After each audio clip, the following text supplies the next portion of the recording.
The new world never ceases to amaze. After the chaos of Egghead, Luffy and his crew awaken in a land that defies all logic. Every building, every tree, and even the clouds look like they were assembled by a giant child. Is this the legendary Elbaph? Luffy is thrilled by the sight, his eyes sparkling with the promise of adventure. But Nami feels a strange sense of unease. Suddenly, a thunderous buzzing fills the air. A massive shadow looms over the plastic streets. The rider is a giant with a thick beard and a Spartan helmet.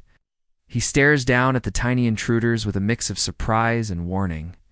"Be careful, little ones," he booms. "This land is ruled by local deities. You're currently in the domain of the hedgehog god. Zoro and Sanji aren't easily intimidated. To them, this kingdom feels more like a staged play than a real country." Luffy doesn't wait for explanations. He sees a horizon to explore and a god to meet. He takes off running at full speed.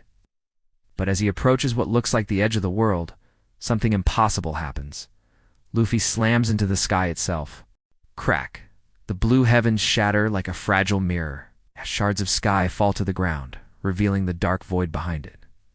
The illusion is broken. This wasn't a kingdom at all. It was a massive dioramas inside a giant cage. In the corner of this artificial world, they hear a familiar crying sound. It's Chopper. But he looks different. Chopper has been dressed up in ridiculous, oversized doll clothes. Explains that they've been captured by a sun god who treats them like toys. Usopp trembles as he realizes the scale of their situation.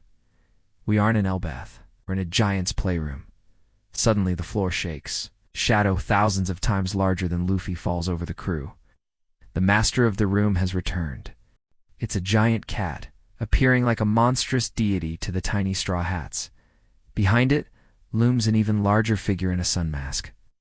Nami and Usopp scream in terror, but Luffy just cracks his knuckles.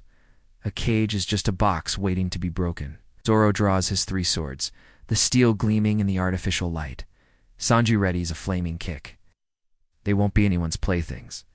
Luffy activates Gear 3. His arm swells to the size of a building, matching the scale of their giant feline foe. The battle for freedom begins. The block world of Elbaph might be a lie, but the strength of the Straw Hats is very real.